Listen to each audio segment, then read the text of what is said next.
여러분 안녕하십니까. 노동일입니다. 코로나19로 고용위기가 현실화되면서 정부가 전국민 고용보험의 단계적 도입을 선언했습니다. 소득 파악부터 체계 정비가 선행돼야 하고 넘어야 할 산이 많습니다.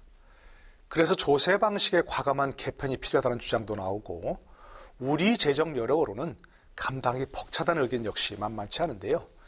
이 문제 오늘 전문가들과 함께 깊이 있게 토론해 보겠습니다.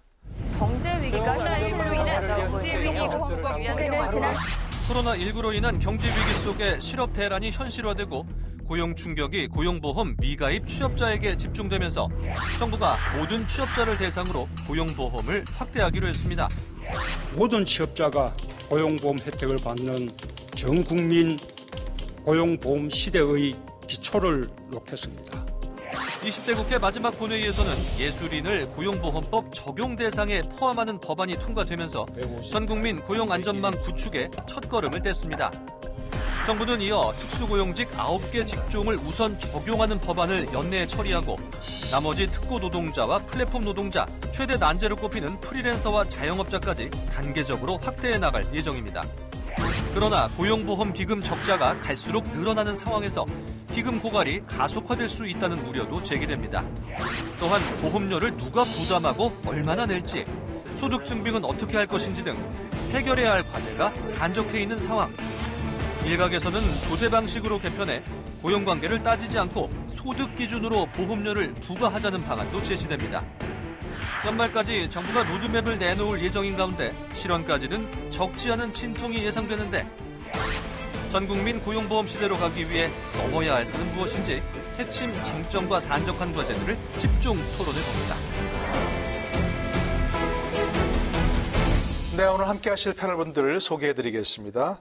중앙대 사회학과 이병훈 교수십니다. 예, 안녕하십니까. 네, 반갑습니다. 숙명여대 경제학부 신세돈 명예교수 함께 하십니다. 반갑습니다. 네, 어서 오십시오. 순천향대 IT금융경영학과 김명화 교수십니다. 안녕하십니까. 네, 어서 오세요. 내가 만드는 복지국가 오건호 공동운영위원장 나오셨습니다. 예, 안녕하세요. 반갑습니다. 네. 네, 제일 첫 번째 좀 짚어보죠. 우리 패널들께서는 전국민 고용보험 도입에 대해서 어떤 입장이신지 좀 들어봐야겠습니다. 문재인 대통령이 취임 3주년 연설에서 전국민 고용보험 시대를 공식적으로 천명하면서 올 연말까지 로드맵을 마련하기로 했습니다. 준비 작업을 좀 하고 있는 거죠. 근데 이런 전국민 고용보험 시의적절한 건지 또 실현 가능한 건지 뭐 짧게 기본 입장부터 좀 들어보겠습니다. 먼저 이병훈 교수께서. 예, 저는 시의적절하고 그리고 실현 가능한 것은 같이 토론을 통해서 실현할 만한 여건들을 우리가 만들어 가야겠습니다만 그 얘기는 곧 실현해야 될 시대적인 과제로 등장한 게 아닐까라고 생각을 합니다. 네. 코로나19 사태로 인해서 네. 우리나라가 얼마나 고용 안전망이 취약하다라는 것이 드러나고 네. 그 실업보험을 통해 고용보험을 통해서 실업급여를 받을 수 있는 사람이 45% 이제 50% 절반밖에 안 되는 그런 현실이 이번 코로나 사태를 통해서 우리가 극명하게 드러난 만큼 그것을 그러니까 일하는 전 국민이라는 표현을 이제 좀 오해를 살 수 있긴 하지만은 네네. 일하는 사람 또 일하려는 사람들한테는 그들이 이 실업을 했을 때 일자리를 잃었을 때 그들의 생계를 좀 보조를 해주고 네. 구제를 할 수 있는 그런 안전망은 이제 우리가 이번 기회에 사회적인 공론화나 합의를 통해서 만들어내야 된다라는 그런 말씀을 드리는 겁니다. 네, 현 상황을 봤을 때 꼭 필요한 것이다. 예. 예, 어떻게 실현할지는 함께 논의해 가야 된다. 예. 이런 말씀이십니다. 신 교수님께서는. 네. 그 문재인 정부가 출범을 하면서 그 소위 100대 과제라는 걸 낸 게 있어요. 네. 그 100대 과제 안에 이게 없습니다. 없고, 저는 그래서 이게 갑자기 튀어나온 거다. 그런 생각을 하는 거고요. 저는 이 전 국민 고용보험 제도 하나만 이 정부가 착실하게 잘 해도 네. 5년이 충분히 그 보상을 받을 정도로 이게 의미 있는 과거에 의료보험과 같은 그런 의미 있는 제도인데 전혀 이게 출범하면서 생각도 안 했던 거라는 말이에요. 물론 네. 이런 말은 있죠. 맞춤형 사회보장이라는 게 100대 과제 안에 있어요. 이 안에 들어가 있다고 네네. 이야기하면. 근데 그 안에 들어가 보면 이게 없어요, 또. 네네네. 예, 그래서 그렇죠. 첫째, 너무 갑자기 튀어나왔고, 네. 너무 서두르지 마라. 전 국민 고용보험 시대는 반드시 가야 할 방향인 것은 맞다. 네. 이거 부정한 사람은 없다, 대한민국에. 네. 그래서 전 국민 고용보험 시대는 이게 맞냐 틀리냐의 문제가 아니고 어떻게 이렇게 순차적으로 재정을 생각해 가면서 하는가 하는 게 기본 문제라서 그런 관점에서는 네. 너무 서둘러서 나온 좀 그런 과제라는 생각을 지울 수가 없습니다. 그러니까 필요성은 인정하시지만 그렇습니다. 예, 갑작스럽게 나온 것이고 너무 그렇습니다. 서둘러 추진할 필요는 없다. 코로나 때문에 예, 나온 것이다. 그렇겠죠. 네네. 우리 오건 위원장님 예. 입장도 좀 들어볼까요? 우리가 코로나 재난을 겪으면서 굉장히 고비용을 치르고 있거든요. 저는 이 비용을 치르면서 얻은 중요한 저는 교훈이 바로 불안정한 취업자들에 대한 사회 안전망이 너무 취약했다. 네네. 저희가 알고는 있었어요. 알고는 있었는데 우리 모두가 아니했습니다. 심지어는 지금 문재인 정부 100대 과제에도 없었다고 지금 신선생님이 말씀하실 정도로 알면서도 방치했던 문제가 바로 이 노동시장에서의 불안정한 취업자의 문제고 이번 코로나 재난에서 완전히 드러났거든요. 네. 그래서 이제사 정부도 정치권도 그리고 많은 시민사회에서도 불안정한 취업자들의 사회 안전망을 정비하자라는 이런 각성이 생긴 것 같아요. 네. 그리고 그런 각성의 첫 번째 이제 열매로서 전국민 고용보험 의제가 등장했다고 봐서 늦었지만 너무나도 중요한 의제라고 생각이 네. 들고요. 이후 토론이 되겠습니다만은 저는 그 전에 우리의 안이함을 반성한다는 그런 취지에서라도 네. 이번에 전국민 고용보험제를 할 수 있는 한 가능한 빠르게 네네. 저는 도입하는 게 맞다고 생각합니다. 반드시 필요한 것이고 꼭 도입되어야 한다. 이제 이런 말씀일 거죠. 김영호 교수님의 기본 입장은요? 네, 이번에 코로나로 인해서 사실은 이제 과거에 이제 경제 위기 때는 주력 정규직 근로자부터 대량 실업이 일어난 데 비해서 이번에는 비정규직이라든지 자영자들이 더 먼저 이렇게 취약하게 힘들어진 상황이 벌어져서 그렇습니다. 네. 그동안 우리나라 고용 안전망이라든지 사회 안전망의 민낯, 사실은 이 문제는 아까 우리 오건호 위원장이 말씀하셨듯이 이미 계속 지적됐던 문제입니다. 그럼에도 불구하고 그동안 정부가 노력을 안 한 것도 아닙니다. 열심히 했는데도 불구하고 안 되고 있는 겁니다. 네. 그런 상황 하에서 그냥 전국민 고용보장 제도라는 그런 슬로건으로 그냥 이 문제가 해결될 것인가라고 생각했을 때 그건 아니라고 생각합니다. 지금 네. 우리가 취업자 중에서 우리가 정규직 근로자 중심으로 되어 있는 고용보험제도인데 비정규직 근로자라든지 자영자들을 사실은 지금 고용보험이란 틀 위에서 확대 가능할까? 고용보험이라는 그 자체가 피고용자가 돼야 고용보험이 되는 거 아닙니까? 그런데 그렇습니다. 자영자가 다수 있고 이 사용자가 지정되지 않는 네네. 사람들이 굉장히 많은 상태에서 지금 그냥 전국민 고용보험이라는 말 자체가 저는 잘못된 표현이다. 그렇지만 이분들의 고용 안정을 떠나서 생활 안정 내지 사회 보장 안정을 위한 대책은 서둘러 네. 마련해야 될 때다. 그렇지만 그것이 전국민 고용보장이라는 이름으로 해야 될 일이 아니다. 네. 이렇게 생각합니다. 그러니까 사회안전망 강화는 필요하지만 고용보험이란 틀 안으로 묶기는 어렵다. 네. 현실적으로 네, 그런 말씀이신 것 같습니다. 네, 좀 하나하나씩 좀 짚어보도록 하죠. 뭐 누구나 다 인정하시겠습니다만 코로나19 사태로 인해서 뭐 고용불안은 뭐 좀 말할 것도 없고 실업자 증가세도 뭐 심각합니다. 그렇죠? 근데 정작 우리 고용보험 가입률은 전체 절반에도 미치지 못한다. 이런 얘기고 있고요. 고용보험이 사각지대 문제, 이거는 근데 현상을 좀 짚어주시면 어떻게 보시는지. 신 교수님. 지금 이제 취업자 수가 대충 한 2,800만 정도 되거든요. 네. 2,800만 중에서 우리가 임금 근로자가 한 2,050만, 그리고 비임금 근로자가 한 700만 조금 안 됐는데, 네.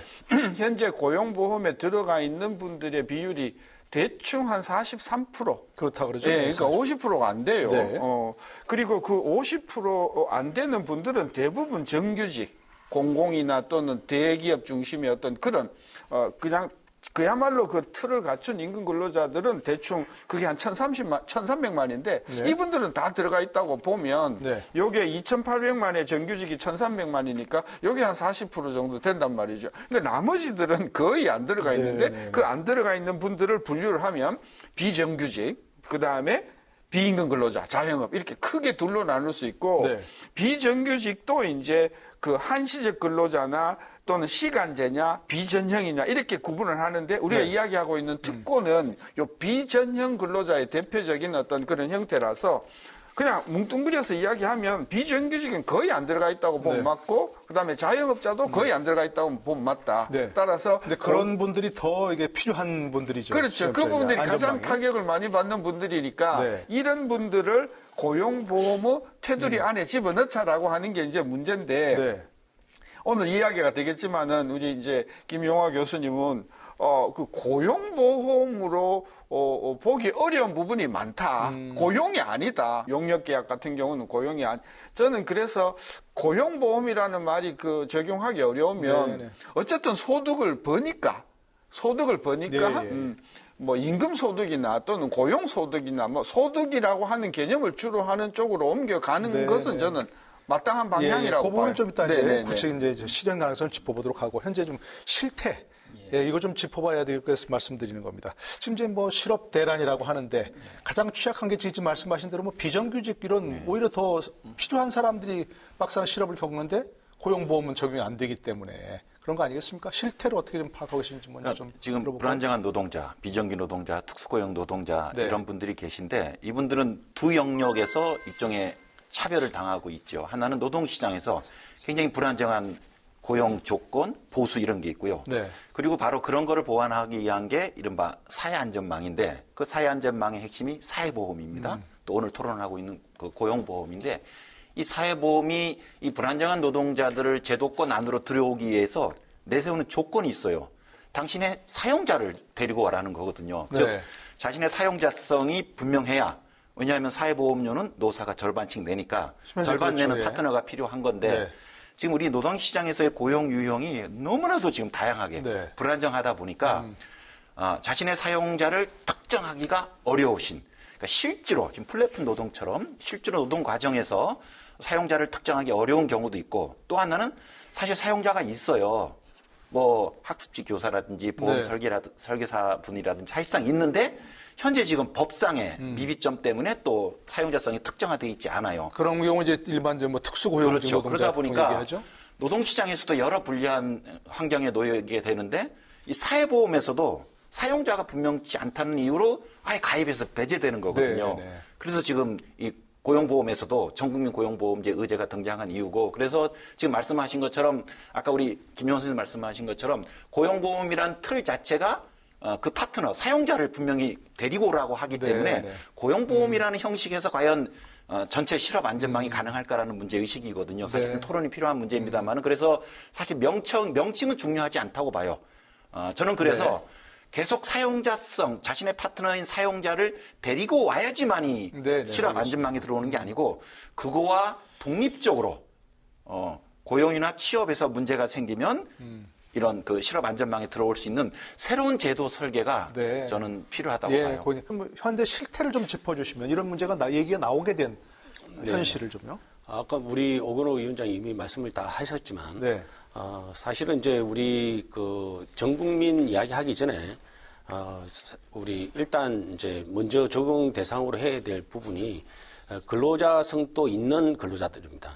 그러니까 지금 이제 노사가 합의는 못했지만 근로자로 볼 수도 있고 근로자가 아닌 자영업자라고 볼 수 있는 네. 그런 계층이 우리 특고라고 이야기하거든요. 특수고용 종사자라고 그러는데 이런 부분에 이제 취업자들이 상당수 있고 사실은 이제 이 특고 노동자와 비슷한 성격을 가진 것이 요즘 이제 제4차 산업혁명과 관련해서 플랫폼 노동자라고 이야기하는 네. 이런 분들도 마찬가지입니다. 그런데 이런 분들의 이제 고용보험 적용 필요성은 계속 제기됐습니다만은 자꾸 이제 정부는 사용자 아까 말씀하신 대로 사용자라는 개념을 이제 지정해야 될 필요성도 있고 네. 또 그보다도 저는 더 중요한 것이 이분들이 보험료를 낼 의향이 있는가 하는 겁니다. 네, 네. 그런데 지금 우리 지금 자영자들도 고용보험 가입 가능하거든요. 그렇죠. 그런데 가입 안 하고 있어요. 왜 안 하느냐? 그 보험료 부담이라든지 비용 부담을 하기 싫은 거예요. 미래 그렇다고 뭐 고용보험이 가입했다고 해서 뭐 완전하게 그냥 영원히 생활이 안정이 되는 것도 아니고 일정 기간에 뭐 우리가 고용보험 급여 구직급여가 지급될 뿐인데 네. 실제로 이제 평상시에 계속 그 보험료를 납입하는 것 자체를 네. 싫어합니다. 그래서 보험료도 부담이 되고. 예, 네네. 지금 산재보험 같은 경우도 이제 벌써 이제 특고 같은 경우는 산재보험 적용 확대했는데 네. 실제로 산재보험 대상인 특고 대상자들이 실제로 보험료 내는 사람이 30-40%밖에 안 됩니다. 네. 대부분이 이 보험료 납입을 싫어해요. 네. 그래서 그런 부분에 대한 해책, 그러니까 보험료를 납입해야 비용을 부담해야 네. 보장이 된다는 이런 식의 이제 그 제도로는 고용보험 제도든 산재보험 제도든 사회 안전망을 현실적으로 확대하기 네. 힘들다는 이야기를 계속 했습니다만은 정부는 계속 보험료만 납입하는 네. 이 보험 제도를 자꾸 주장하고 있다는 거죠. 이걸 가지고 안 되는 알겠습니다. 지금 얘기 나온 게 예. 뭐 특수고용 노동자, 예. 또 뭐 플랫폼 노동자, 예. 뭐 이런 얘기들이 많이 나옵니다. 좀 시청자분들을 위해서 좀 설명 좀 해주시고 예. 그런 분들에게 왜 사회안전망이 특히 이제 뭐 필요한지 다 얘기하실 수 있는 좀 함께 설명 좀 부탁드릴까요? 예, 제가 좀 보탤 의견이 더 있긴 한데 우선 지금 진행자께서 질문하신 특고와 플랫폼 노동 그 두 분의 설명을 김 교수님하고 오 위원장께서 얘기를 하시긴 했는데요. 특고라 한다면 우리가 그 비정규직의 한 유형이고요. 네. 뭐 이렇게 제가 또 책 제목을 뽑기도 했는데 사장님도 아니고 노동자도 아닌 네. 애매한 지위에 있는 사람들이라고 얘기를 합니다. 네. 본인은 그 사업자직이기도 하면서 특정 업체에 어떻게 보면 전속적으로 매여서 그분들한테 뭐 그 물류를 담당하든가 아니면 이제 그 해당되어지는 그런 업무를 상시적으로 이제 운영을 하는데 이제 사업자란 지위 때문에 여러 가지 노동자의 이제 지위나 네. 혜택을 못 받는 사람들을 특구라고 해서 지난 20년 초반서부터 이들을 위한 법 제정의 논의가 있어 왔는데 근 20년 동안 거의 이제 입법이 되지 못한 그런 이제 사각지대의 대표적인 비정규직의 한 유형으로 네. 얘기를 하고요.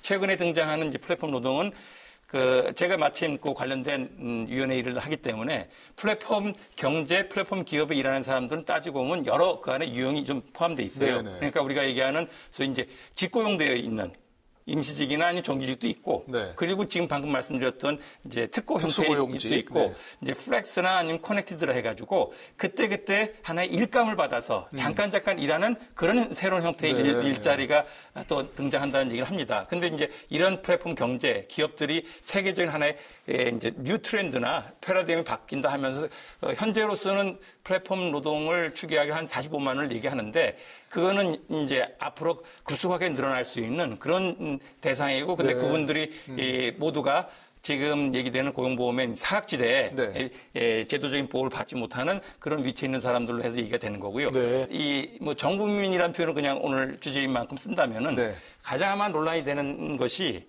재원 관련해서나 아니면 또 그 소득 파악이라든가 여러 가지 것들로 확장하기 위해서 굉장히 좀 논란이 될 수 있는 대상이 자영업일 겁니다. 네. 근데 특히 이번에 코로나 사태에서 제일 큰 데미지 타격을 받았고 또 이러저러한 하나의 경제 상황에 따라서 가장 또 위험에 노출되어 있는 사람들이기 때문에 그들도 일을 못하게 되면 네. 이제 생계를 일정하게 좀 구제할 수 있는 그 대상으로 포괄을 해야 된다는 것인데 지금 이제 김영환 선생님 말씀하신 대로 임의가입 형태로 매우 가입률이 떨어지는 사람들에 대해서 네. 그들도 그 실업대에서 소득이 막막하면 어떻게든 아무튼 먹고 살 길을 열어줄 수 있는 그런 방식을 찾는 가운데 네. 자영업을 어떻게 끌어들일 것인가라는 논의가 굉장히 예, 중요할 것 같고요. 그런 점에 저는 알겠습니다. 건강보험이나 국민연금도 또 그 고령화라든가 질병에 대한 위험을 자영업자까지 다 포함하고 있거든요. 네. 이번 기회에 드러난 실업의 위험들도 이와 같이 전 그 대상자들한테 그렇게 확장하는 노력에 대해서는 좀 네, 네. 같이 의견을 모아야 되지 알겠습니다. 않는가라는 말씀을 더 추가합니다. 네네. 자, 하여튼 이게 다 필요성은 다 인정하시고 그런데 이제 현실적으로 이제 어떻게 실현할 것인가 하는 문제인 것 같습니다. 제일 중요한 게 역시 돈 문제 아니겠습니까? 지금 이제 보도에 따르면 어쨌든 고용보험 기금 적자가 엄청나고 작년에 벌써 2조 원이 넘었고 계속 실업자가 늘어나니까 또 올해는 더 커질 것이다 적자가 이런데 자, 전 국민으로 그러니까 일단 편의상에서도 전 국민으로 이렇게 하겠습니다. 전 국민 고용보험을 확대를 하면 재정 적자 폭이 더 커지겠다. 재정 건전성 문제가 더 심각하다. 이런 얘기가 제일 우려가 나옵니다. 자, 이런 문제 좀 자유롭게 토론해 주시면 어떻습니까? 네, 지금 뭐 사실은 이제 전국민 고용보험 확대에 따라서 재정 적자 문제는 너무 과잉으로 재정 적자를 걱정하는 거라고 생각합니다. 그렇습니까? 네. 왜냐하면 지금 고용보험 저는 보험 형태로 하면 안 된다고 이야기하는 이유 중에 하나가 네. 보험료에 의한 보장이 되려면 보험료를 납입을 해야 되거든요. 그렇죠. 보험료를 최소한 6개월 이상 또 9개월 뭐 이렇게 보험료를 납입해야 보장이 시작됩니다. 네. 그런 측면에서 봤을 때 우리 연말까지 고용보험을 예를 들면 우리가 특수직 예를 들면 지금 예술인이면 예술인에 대해서 고용보험을 확대하면 이분들은 지금 연말까지는 아직 이제 시작도 안 했고 연말부터 가입하면은 보험료를 또 내년 6월 달이나 내년 8월 달까지 보험료를 내야 되고 네. 그 뒤로 이제 보장도 되기 때문에 사실은 재정 문제는 보험료 수입 들어오는 게 아니라 지출할 때 재정 문제가 생기는 거거든요. 그렇죠. 그래서 지금 고용보험 현재의 재정 문제는 지금 기존의 고용보험 가입자가 실업자가 늘어남에 따라서 생기는 재정 문제고 지금 그 새로운 추가 가입에 따른 고용보험 재정 문제는 그거는 내년 말이나 네. 내후년에 생길 문제인데 그 문제조차도 미리 걱정할 필요 없다. 그리고 지금 뭐 적용 확대한다고 해서 네. 강제 적용하기가 힘듭니다. 이제 시작할 때는 임의 적용을 해야 되는데 임의 적용할 때 제가 생각에 가입률이 굉장히 저조할 거로 생각되거든요. 네. 그래서 제도의 적합성 논의도 안 한 상태에서 재정 적자부터 이야기하는 것은 네. 그거는 제 생각에는 너무 그냥 너무 빨리 나가고 있다. 이제 좀 혼돈이 오는 게요. 예를 들어서 우리 국민건강보험 이야기 들어볼까요? 국민건강보험은요, 작년까지만 해도 그동안 국민이 낸 보험료로 적립해 둔 돈이 10조가 넘었어요. 네. 어마어마한 돈을 가지고 있었습니다. 적립금이 있었는데. 네. 네. 그 적립금이 지금 이제 계속해서 앞으로 고갈이 되어서 뭐 한 몇 년 뒤가 되면은 고갈될 거다. 굉장히 국민건강보험은 행복한 보험이에요. 네. 많이 모아놨고 그리고 이제 점점 인구 구조 때문에 이제 조금 적자가 걱정이 된다는 그런 재정 문제가 있습니다. 그다음에 자동차 보험은요, 자동차 보험을 들은 사람이 보험금을 내고 그 돈을 보험회사가 일정 금액을 상당 부분을 적립을 해뒀다가 네. 사고가 나면은 이것을 보험금을 지급하는 이런 구조이기 때문에 그렇죠. 거기도 네. 보험료 적립금이 보험금 지급금보다 훨씬 많습니다. 네, 많아야 되는 거죠. 그렇습니다. 그래서 그게 보험이 정확하게 그런 기능을 해야 되는데 네. 지금 우리 이 고용보험은 굉장히 심각한 문제가 생길 수가 있는 그런 여지가 거의 150% 되는 제도예요. 네. 그러니까 그 뭐, 해결하려면은 네. 두 가지입니다. 보험금을 아주 작게 주면 돼요. 지금과 같이. 있으나 마나하게 주면 뭐 그 문제가 덜 생기겠죠?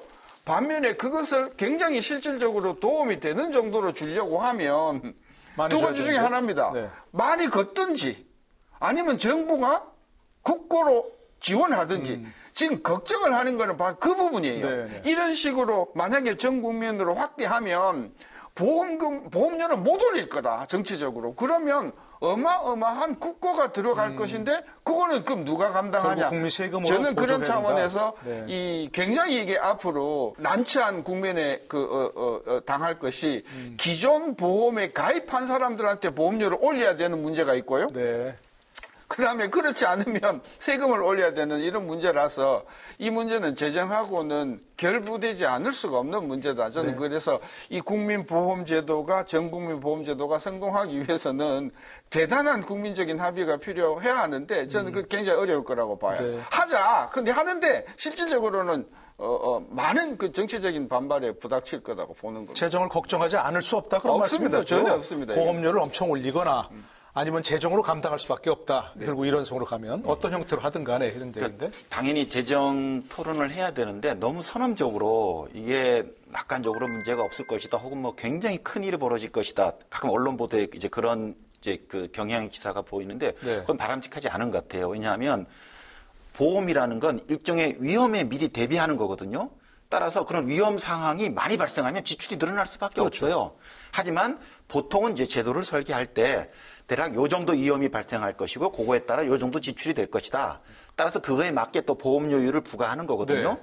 그리고 이제 위험이 있다 보니까 뭐 한 1년치 적립금을 조금씩 가져가는 건데 그러다 보니까 아까 말씀하신 건강보험도 그전에 적립금이 쌓였고 고용보험도 쌓이다가 최근에 이제 불황이 깊어지면 실업자가 많이 생기니까 지출이 늘어나는 거거든요. 보험 사고가 생긴 거죠. 예. 그래서 이제 우리가 전국민 고용보험제를 이야기하는 그 맥락이 고용 불안이 좀 심각하다, 심해질 거라는 그런 예상이 있는 거기 때문에 네. 아마 경향적으로는 지출이 늘어날 것 같아요. 그런데 그러면 지출이 늘어나서 재정 적자가 생겼다고 치면 이게 문제인 건가? 거꾸로 고용보험이 온전한 역할을 한 거거든요.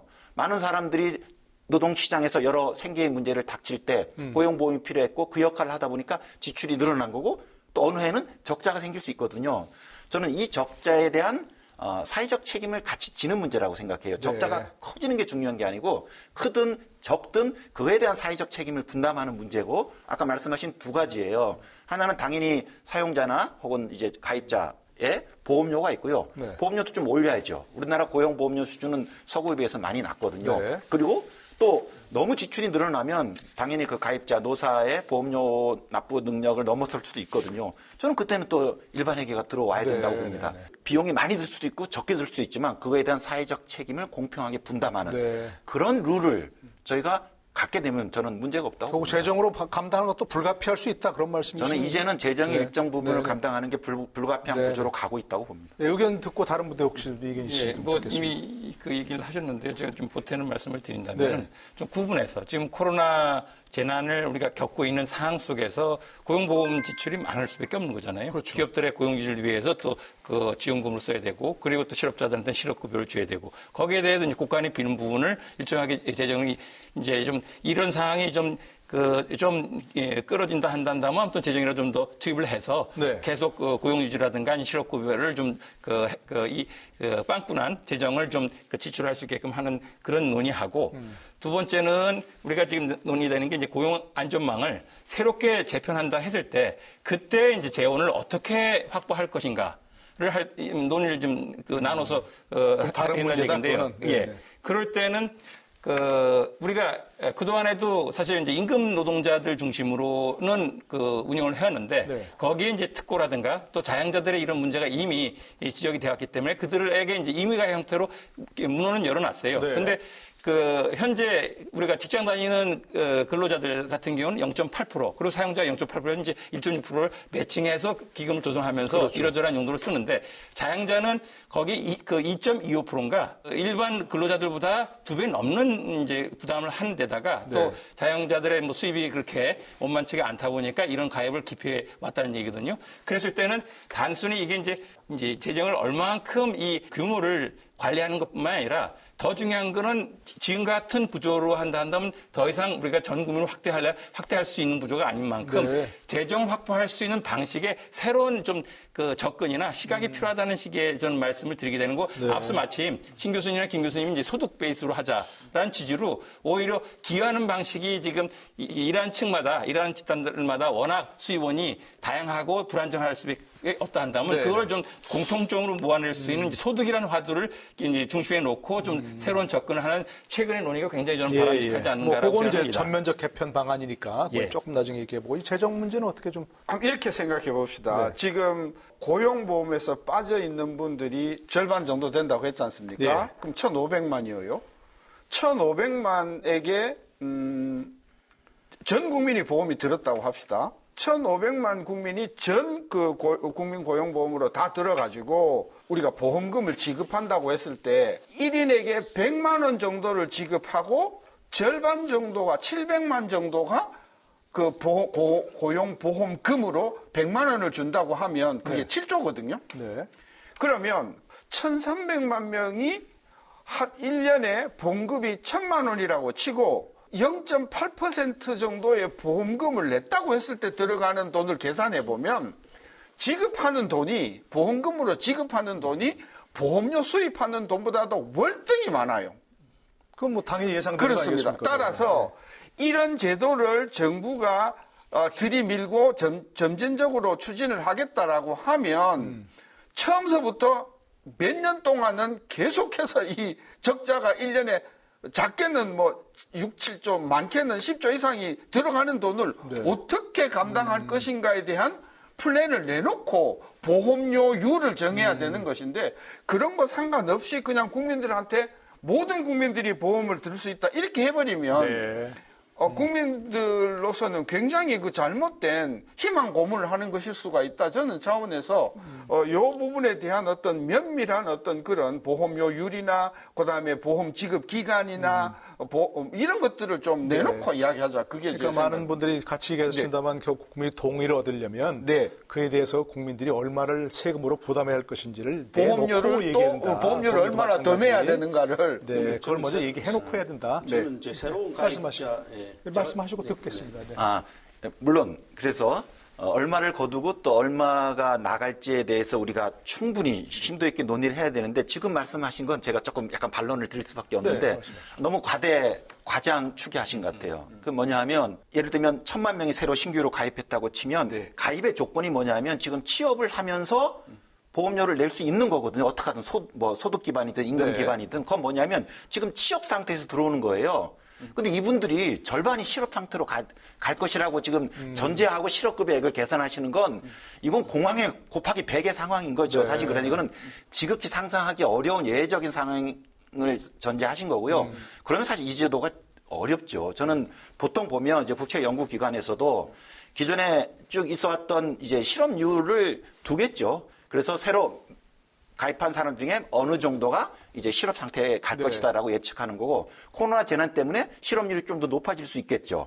그렇게 해서 계산을 하는데 제가 이제 그 국제연구기관의 자료를 본 거에 의하면 지금 말씀하시는 것보다 굉장히 작아요. 네. 지금 그 실업률을 너무 높게 잡으셨기 때문에 그런 비용이 나오는데 그렇게 높게 잡으면 그렇게 높게 나올 것 같아요. 네. 근데 그건 지극히 예외적이고 알겠습니다. 좀 가정할 수 없는 현실이죠. 예, 김영희 교수님께서도 뭐 발언하시죠. 그러니까 사실은 이제 새로운 제도를 도입하는데 재정 문제는 그거는 지금 새로운 제도가 세팅됐을 때 이야기고요. 지금 새로운 제도 어떻게 할지 얼마나 할지 이거 사실은 다 미지수거든요.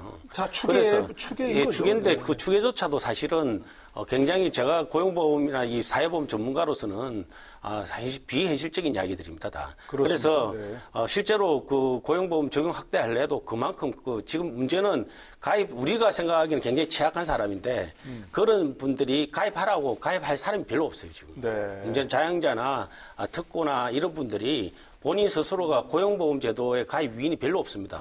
건강보험 같은 경우는 안 가입하면 바로 아프면 어떻게 될지 이런 문제가 되지만 고용보험은 그 혜택 받아도 4개월 몇 개월 받는데 네. 사실은 그분들 입장에서는 그것보다는 지금 보험료 안 내는 게 더 중요하거든요. 네. 지금 먹고 살기 힘드니까. 그래서 그리고 오히려 지금 재정 문제는 현재 고용보험 자체가 지금 재정이 심각해요.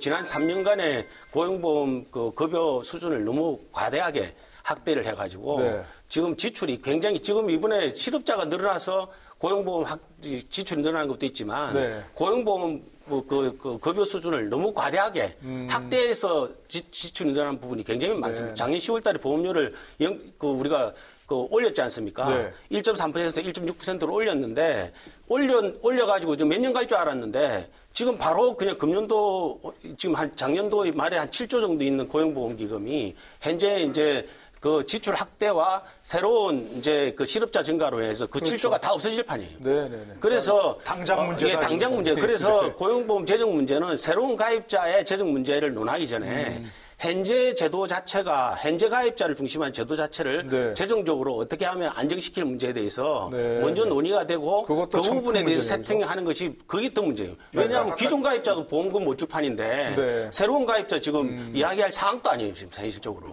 제가 아까 계산을 1,500만의 그 소외계층에게 그분이 1년에 1,000만 원 정도를 번다고 합시다. 그러면 150조입니다.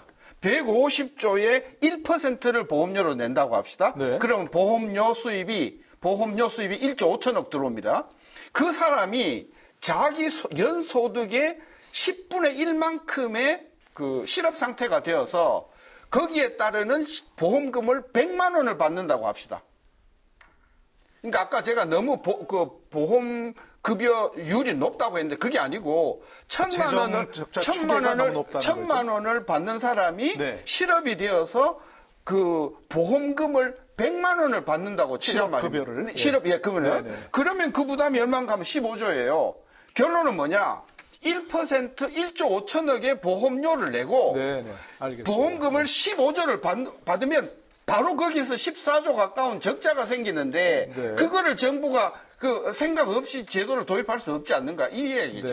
근데 제가 네, 좀 말씀하셔야 되겠습니다. 네. 그 앞서 그 오 위원장께서 그 언급을 하셨고요. 또 그 두 분께서 인정하듯이 이거는 이제 좀 세세하게 우리가 추계를 하고 그리고 제도 설계에 따른 여러 가지 조건들을 한번 따져봐야 될 문제인데요. 이제 방금 신 교수님 말씀하시는 그 우리가 지금 코로나로 해가지고 굉장히 좀 그 특별한 상황, 비상 상황이고 통상적인 우리 공식 실업률이 3, 4%밖에 안 되는 건 아시잖아요. 근데 아까 그 이제 전제가 되는 것이 1,500만이 네. 들어오고 그 사람들이 이제 10% 네. 실업률인 것처럼 이렇게 이제 가정을 하시게 되면 아무래도 지출이 많은 식으로 풀려지는 식의 그 가정을 하면서 여러 가지 재정에 대한 뭔가 다른 과대한 어떤 축이라든가 문제를 얘기를 하게 되는 거고요. 실업률을 너무 과다하게 그러니까 잡을 이제 필요는 그런 없다. 점에 대해서 오히려 좀 알겠습니다. 이런 TV 토론이 아니라 정책을 설계하는 단계에서 좀 세부적인 논의를 하거나 아니면 좀 또 다른 자리에 좀 토론이 요구되리라고 생각되고요.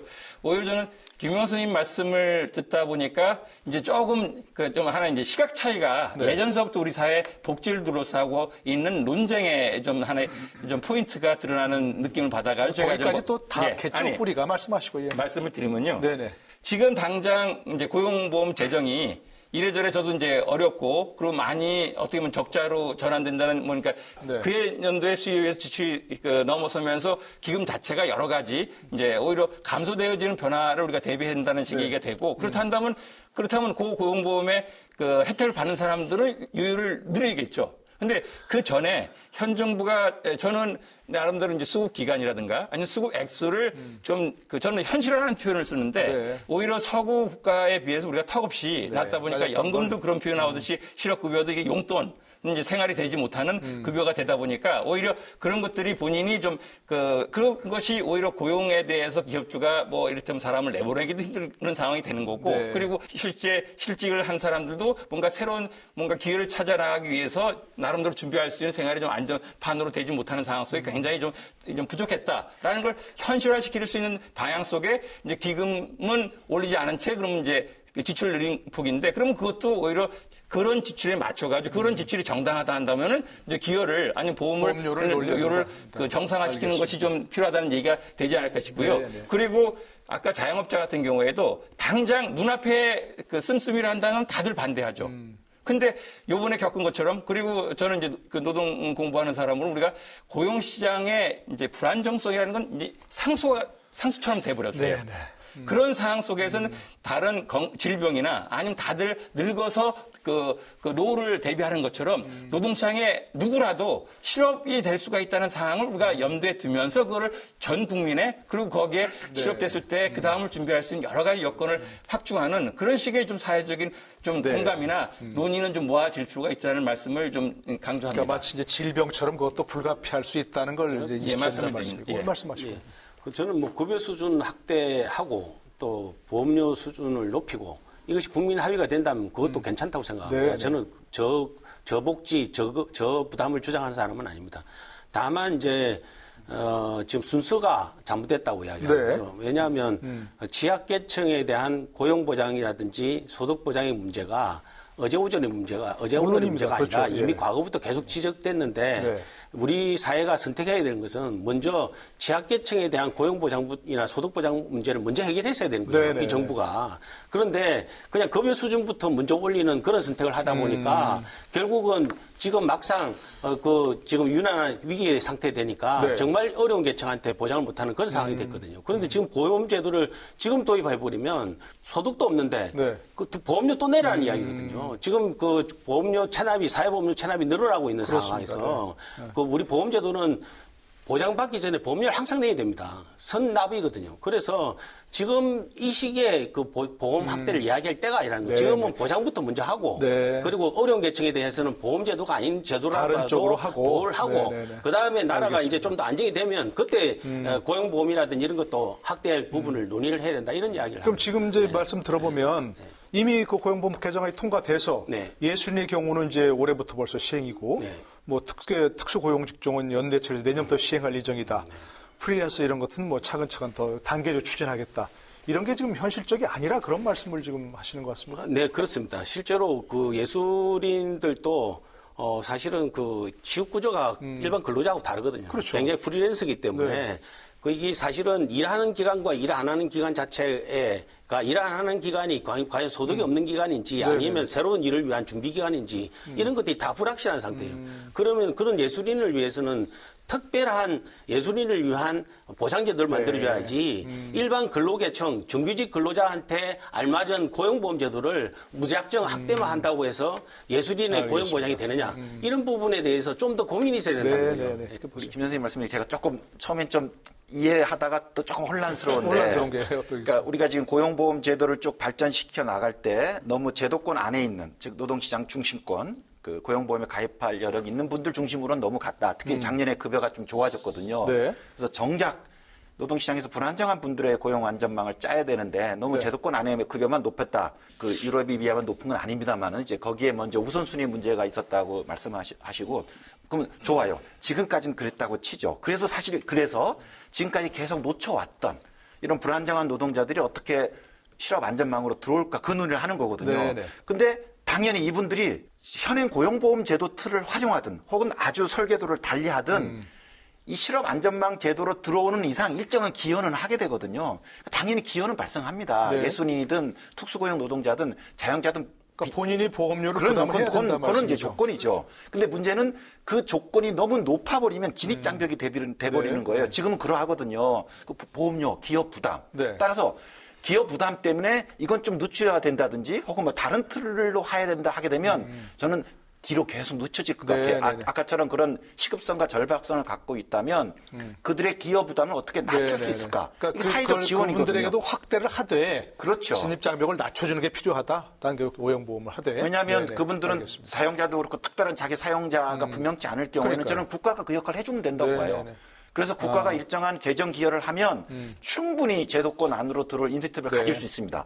이 조치를 취하지 않으면서 국가는 가만히 있고 알겠습니다. 또 제가 오해했는지 모르겠습니다만 선생님 그들이 그런 부담 때문에 빨리 이 제도권 안으로 들어오는 건 좀 이렇게 서두르면 안 된다 이렇게 말씀하시면 영원히 이 계층 이 집단은 제도권 안으로 못 들어오게 되는 거예요. 그 이야기가 아닙니다. 저 이야기는 각 계층이 지금 남은 계층 지금 고용보험 확대할 수 있는 계층은 다 확대했어요. 지금 아닌 것처럼 이야기하는데 정부가 계속 노력해왔기 때문에 고용보험 확대할 수 있는 계층은 다 거의 확대했습니다. 그런데 지금 현재 보험 확대 안 되는 사람은 기존 제도로는 한계가 있는 사람들이 남은 겁니다. 그러면 그 기존 제도에 가지고 안 되는 사람은 그 기존 제도에 있는 그 소득이나 근로의 특성에 맞는 제도를 만들어줘야 된다는 거죠. 별도로 만들어야 된다. 그래서 예술인 같으면 예술인 공제 제도 같은 것을 만들어서 이런 부분에서 예술 안정기금 같은 돈이 있거든요. 그런 돈을 좀 투입을 해서 그분들이 항상 일할 땐 일하고 일이 너무 장기간 동안 일이 없을 때는 그 소득을 거기서 가져갈 수 있는 그런 그 별도의 기금 제도를 만들 수 있거든요. 그래서 그런 걸 갖다가 자꾸 그냥 기존의 제도 가지고 자꾸 너무 해서는 안 된다 이런 얘기죠. 설계 방식에 있어서 그것도 이제 우리가 차차 한번 어느 게 더 저는 뭐 그 답을 먼저 정해놓는 것처럼 얘기를 하면 안 될 거라고 생각되고 여러 가지 현실적인 조건이라든가 아니면 이후에 나타날 수 있는 우리가 부담돼질 조건이라든가 성과나 혜택을 같이 따져보는 식으로 이제 그 잘 논의가 되길 바란다는 얘기를 먼저 깔면서요. 그 한편으로는 지금 김 교수님 말씀하시는 것이 이제 설계에 여러 이때면 취업자 집단 별로 이 고용 안전망을 구축하는 게 좋을 것인지 마치 이제 논의하다 보니까 전에 김 교수님과 같이 작업을 했던 소위 이제 연금 제도에서 국민연금이 있고 여러 직역들이 있는 것들을 그 당시에는 이게 통합하느냐 마느냐를 두고 우리가 논의를 했던 걸로 기억이 되는데 가장 이제 형평성이거나 아니면 이런 하나의 어떻게 이 그 고용보험도 연금과 마찬가지 이제 연대의 제도화라고 한다면 그런 점의 취지로 보면은 우리가 같이 좀 통합적인 형태로 접근하는 게 그게 우리가 알고 있는 하나 이제 그 정석이고 교과서에서 얘기되는 게 아닐까라는 생각이 들고요. 고용보험 제도를 확대하는 것도 그렇지 충분히 않고 가능하다. 이것이 이제 집단별로 한다면 굉장히 듣기에는 현실적으로 들리긴 하지만은 우리가 당장 자영업이라는 특고가 가입률이 떨어지거나 아니면 그들의 이제 기여도 그렇고 또 보상받는 것이 일반 많이 모아둔 기금 보험하고 달리 그들의 조건이 이제 척박하다면 네. 그런 하나 이제 그 집단별 그러면서 새롭게 만들려고 하는 그런 취업 집단의 어떤 이런 고용안전망 기금이라는 게 실효성 없이 그냥 그 논의만 그칠 수가 있기 때문에 네. 그런 점에서 저는 오히려 좀 더 통합할 수 있는 방안을 더 좀 찾고 네, 그리고 우리가 이제 알겠습니다. 그 형평이라는 것들을 이를테면 기여나 이제 혜택에서 같이 맞출 수 있는 그런 조건이 가장 중요한 원리로 좀 강조될 필요가 있지 네, 않을까 네, 말씀을 네, 좀 네. 알겠습니다. 말씀드립니다. 예. 우리 지금 이제 교수님 말씀하시는 그 이제 특고직도 굉장히 다양하잖아요. 그렇죠. 그리고 새로운 그 형태의 고용 형태가 계속 나오잖아요. 그러면 이 다른 직종별로 독특한 어떤 고용보험제도를 만든다는 것은 저는 비효율적이고 네, 네. 또 상대적으로 이게 불평감들이 있기 때문에 저는 연대해서 하나의 그냥 큰 걸어가야 된다. 저 전적으로 동의를 하고요. 그 다음에 아까 이제 김 교수님 이야기한 것 중에서 기존 법으로 지금 거의 다 보험이 돼 있다고 하시는데 그거는 이제 고용이라는 말 차원에서 고용계약 차원에서는 다 돼 있지만 이런 특고라고 하는 것은 고용계약이 없이 일어나는 새로운 형태이기 때문에 이것은 우리가 소득 개념으로 이렇게 규정을 바꾸면은 저는 얼마든지 저는 새로운 어떻게 봤습니까? 그런 좋습니다. 나는 문제 핵심 뭐냐? 자기가 내는 보험료보다도 네. 보험금 부담이 훨씬 더 크기 때문에 어떤 제도로 가든지 간에 심각한 국가 재정에 결손이 생길 텐데 네. 보험료를 올리면 보험 가입자들이 냉담할 것이고 보험 그 세금을 올리자 하면은 국민이 하기 때문에 저는 이 부분은 점진적으로 조금씩 올려가는 방법으로 우리가 시행을 하면 몰라도 실질적으로 그 실업에 해당되는 사람이 이거 정말 보탬이 된다라고 하는 정도의 보험금을 받기에는 너무나 갈 길이 멀기 때문에 네. 국민들한테 너무 허황한 꿈을 주지 마라. 네. 저는 제도 선생님 찬성하면서 말씀하신 것처럼 잠깐 바로 이거 같습니다. 건강보험처럼 소득 기준으로 전 국민에게 다 부과해서 문제가 생겼을 때 이제 그 보장하도록 하자. 이런 얘기는 가능한 저까지 어떻게 보시는가요? 가능하다고 보고요. 속도에서 두 개 차이가 있는 것 같아요. 정치권에서도 지금 정부에서는 단계적으로. 또 한쪽에서는 전면적으로 가자는 거예요. 근데 여기서는 두 가지 논점이 하나 있어요. 하나는 제도적으로 한꺼번에 늘리기 어렵다. 이게 정부의 포지션인 것 같고 또 하나는 또 한꺼번에 늘리면 선생님 말씀하신 것처럼 재정에 대한 사회적 논란이 클 것이다라는 건데 저는 단계적으로 간다는 거에 있어서는 저는 그거에 대한 문제의식을 가져요. 그러면 이제 실업 안전망을 짜는 문제에 기존의 노사관계 현안이 계속 들어와요. 네. 예술인은 이번에 겨우 국회에서 통과가 됐는데 이제 특수고용 쪽이 고용보험에 들어올 때 결국은 근로자성과 사용자성 아주 오래된 노사관계 맞아요. 문제거든요. 계속 나올 수밖에 없는 거죠. 그게 네. 같이 얽혀요. 네. 그다음에 그 문턱을 그러니까. 넘으면 그다음에 플랫폼 노동이 나오는데 사용자가 어디 있어요? 그다음에 그러다 보니까 저는 그래서 사실 제가 조금 심하게 얘기하면 그런 단계별 접근은 사실상 이번 코로나 재난에서 전국민 고용보험제가 필요하다는 그런 시대적 인식에 있어서 너무 조금 안이한 게 아니라는 문제를 가지고 있어요. 그래서 이런 노사관계 여러 난제들을 같이 얽혀서 가기보다는 그거와 구분해서 새롭게 가자. 그게 아까 신 선생님도 강조하신 거 임금, 고용 기반의 임금 베이스로 고용보험을 운영하지 말고 아예 국세청이 파악한 소득 기반으로 바꾸자는 거거든요. 네. 그러면 굳이 특수고용 노동자든 프리랜서든 사용자를 따질 필요가 없어요. 네. 소득 기반에서 내면 되는 거거든요. 이 과제가 불안정한 취업 상태에 있는 분들을 보호하자는 거기 때문에 네. 돈이 들어요. 저는 이 돈은 당사자들이 내고 국가가 일부 이제 부담하는 방식으로 해서 획기적인 사회적 합의를 저는 이루어야 된다고 봅니다. 완전히 견면 개편하자. 소득 기준으로 그러니까 이렇게. 전면 개편하는 것은 필요합니다. 그렇게 가야 되고요. 그런데 그건 고용보험 제도를 한정해서 가야 될 틀이 아니고 네. 산재보험, 고용보험, 국민연금, 건강보험, 노인장기요양보험 전체적인 틀에서 예를 들면 지금 보험료를 별도로 징수하는 게 아니라 네. 국세청에서 소득세 징수할 때 네. 보험료도 추가적으로 부과해서 징수하고 마치 세금처럼 다 한꺼번에 그리고 이제 징수해서 그 징수된 하자. 돈 가지고 각 보험 기금에 돈을 쏘아주면 되는 거거든요. 네. 그래서 그렇게 근본적으로 전국민 사회보장제도에 대한 개념으로 틀을 바꾸는 것은 제가 계속 주장했던 거고 그래 가야 됩니다. 그렇지만 지금 현재 고용보험 제도 하나만 가지고 그런 틀을 논의하는 것은 별 의미도 없고 네. 그렇게 갈 단계도 아니라고 이야기할 수 있는 거죠. 엄청난 작업입니다. 만약 저렇게 이제 전체적으로 예. 이게 그 국세청에서 한꺼번에 걷어가지고 모든 사회보장제도 이렇게 돈을 나눠주자 하자면 유럽이 그런데 그렇게 합니까? 최근에 어떻습니까? 논의와 더불어서 네. 이제 국세청에서 소득 파악이 얼마나 돼 있는가를 네. 저도 이제 뭐 발표된 자를 확인하다 보니까 3천만 넘게 그러니까 그 국내에서 경제 활동하는 대부분의 사람 그러니까 뭐 프로테이진 한 80% 정도가 파악이 돼 있고 그렇다고 그리고 뭐, 예, 예. 그러니까 그동안에 뭐 지하 경제라든가 음성적인 그 경제 활동에 대해서 파악이 안 되느니 했던 것들이 아무튼 그동안에 그 세정이 많이 선진화가 되면서 네. 그 얘기는 곧 이제 이런 소득을 기반으로 하는 고용 안전망의 새로운 시스템을 이행할 수 있는 그런 점에 기반이 국세청이 됐다. 준비가 안 돼 있어서 안 된다는 얘기는 이제 그건 아니다라고 네. 하는 점에 좀 얘기를 말씀을 드리고요. 네. 앞서 동의했던 단계 전면에 대해서 저는 현실적으로는 단계적으로 접근할 수밖에 없다라고 생각이 들어요. 고용보험 차원에서 그만큼 이 논의가 그리고 더군다나 오늘 논의된 것처럼 하나의 그냥 그동안에 운영되었던 고용보험에 대한 여러 가지 하나 이제 좀 부분적인 수정이 아니라 전 국민을 포괄할 수 있는 전체 일하는 국민들을 포괄할 수 있는 안전망으로 한다면은 거기에 대해서